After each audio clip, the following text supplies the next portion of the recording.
You unlock this mirror with a key to your imagination. Behind it is another dimension. A dimension of madness. A dimension of wonder. A dimension of time. You're about to move into the shadows of curiosities and ideas as they embrace the Halloween spirit. You just fell into Cyber-Wonderland After Dark.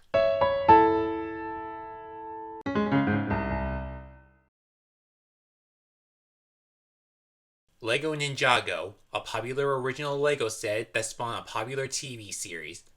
After a few years of taking a break from the series, the past had come back to haunt Patrick in a refreshing way. A delivery from Cyber-Wonderland After Dark.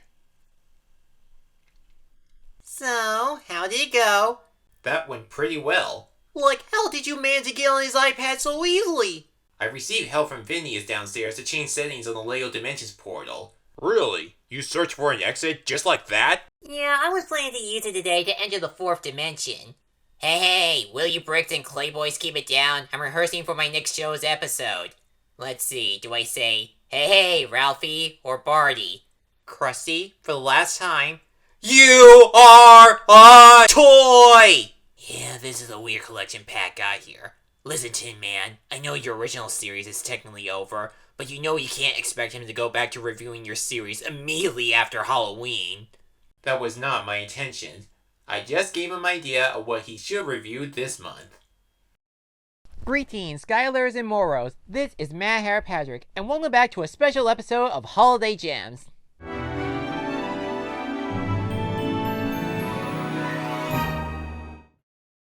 If you're new to this segment, this is where I look over and summarize holiday specials to explain why they become classics in respective holidays. And seeing how we're still celebrating Halloween, it's only fair to talk about at least one holiday special. And let's just say, for this one, I have some unfinished business. Ninjago Day of the Departed is the first official Lego Ninjago Master of Spinjitzu special that aired on October 29, 2016.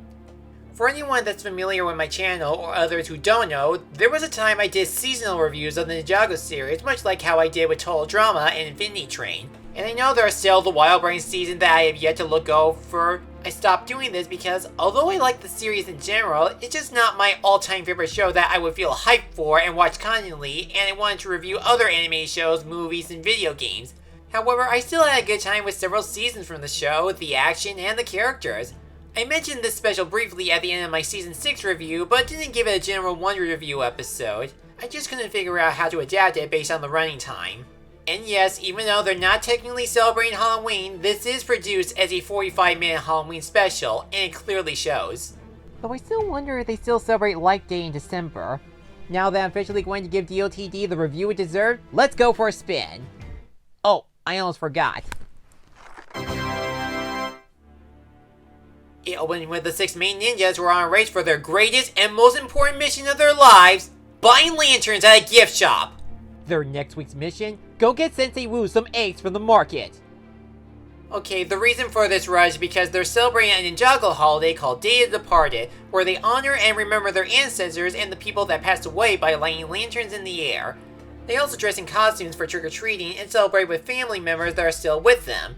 On their visit, the owner of the museum named Dr. Saunders, yes, I already know who he is, but save that for next season, introduced the heroes to a new exhibit, the Hall of Villainy, featuring all the recurring antagonists from the series at this point. Dr. Saunders also explained that there's going to be a special lunar eclipse at night in the shape of a yin-yang, which happens in more than 3,000 years. One of the ninjas, named Cole, sees the portrait of Master Yang, the inventor of air jutsu, and the spirit that's responsible for Cole's ghost curse, and a weapon called the Yin Blade. Cole tries calling his friend, but no one can see or hear him because he's about to fade away. He hears the voice of Yang, but he vows revenge on him by destroying him with the Yin Blade.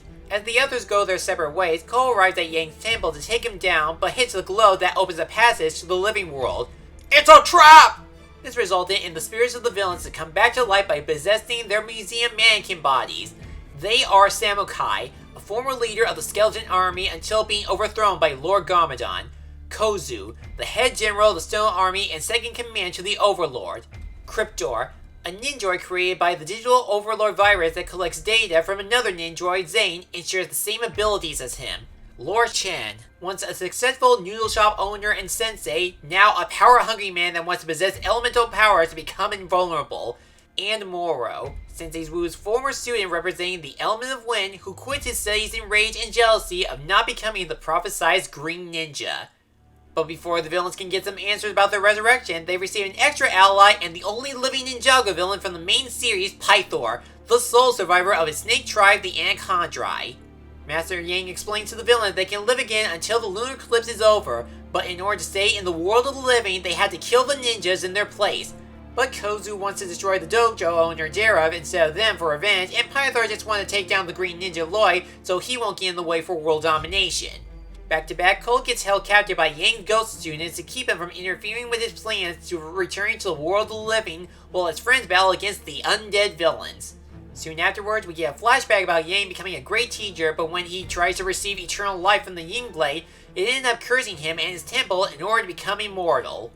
Cole chases him, but the students get in the way, causing him to feel tired. Eventually, the other ninjas take down the villains by outsmarting them, whether it be getting help from a frenemy, finding a helmet that controls the stone army, or throwing them off balance. Pythor retreats from Lloyd's battle and defeat, while Moro doesn't fight Wu but warns him and the other ninjas about Yang's plan and Cole's complete demise.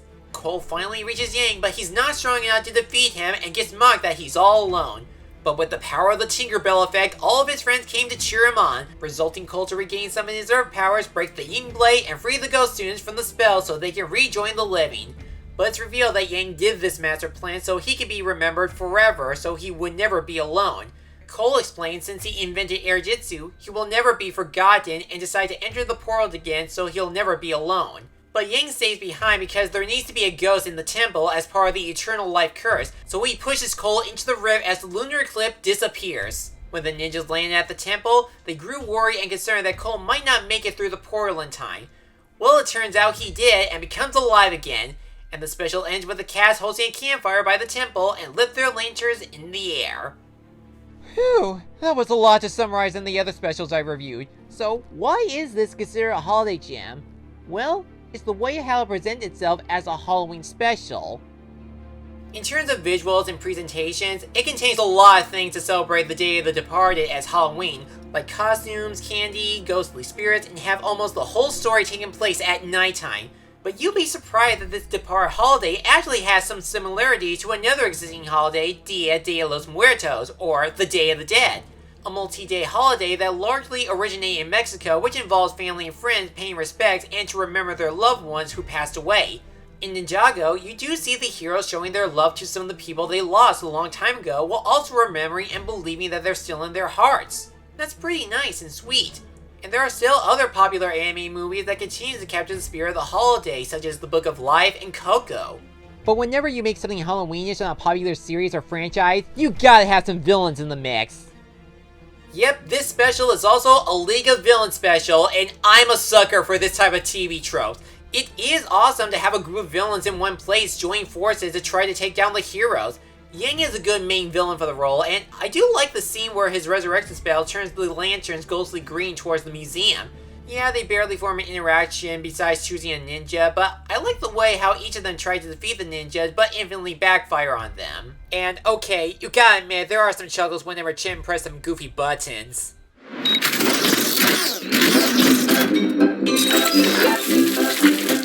I also enjoy Moro actually becomes a good guy after all, which is a callback from his last scene in the Possession season. Though I wouldn't mind if he stick around a bit longer to help them reach the temple and stop Yang and then go back to his museum spot back to the afterlife. This is also the first time in the series where Cole finally gets a character arc. In this special, he's not just upset over that he's cursed to be a ghost, he becomes afraid of being forgotten by his friends. I'll admit I'm not a fan of Cole because I barely know him throughout the series besides his dad's a singer and his love triangle with Nia. But him becoming a ghost and worry about fading away, I did end up rooting for him all the way through and hope he would come back. And that's why I'm glad in this special that Cole finally gets to return to the living world. The only actual problem with the special is that the pacing is off since it goes back and forth between Cole's fight with Yang and the others. So it could have been like a 6-part season, give or take. And if you didn't watch the other Ninjago seasons before this and haven't kept track on anything that happened, then Day of the Departed is likely not going to welcome you to the series other than to see ninjas fight bad guys on a Halloween-like holiday. But it is still an enjoyable Halloween special. The action scenes are fun to watch, the animation looks good, and it has a good message on remembering family and friends. If you're a Lego Ninjago fan, this is a special worth watching in the fall season. And if you're like me who is interested in a League of Villain type story as say Mickey's House of Villain, then go ahead and give it a watch. No matter what happens to the Ninjago series, a final conclusion or reboot, Day of the Departed is certainly a Halloween special to remember. On a scale of 1 to 10, I give it 8 ghost lanterns. I'm Matt Harrop Patrick. Now if you'll excuse me, I'm going to see a Ninjas vs. Pirates brawl. Huh? Thank you, Matt Harrop Patrick. Happy Halloween. Happy Day of the Departed, old friend. Lego Ninjago, a popular Lego set and series that continues to be remembered. A popular special that shows the importance of remembering to those we lost. A popular special that became part of the holiday tree for the holiday gems by stepping out of the shadows from Cyber-Wonderland After Dark.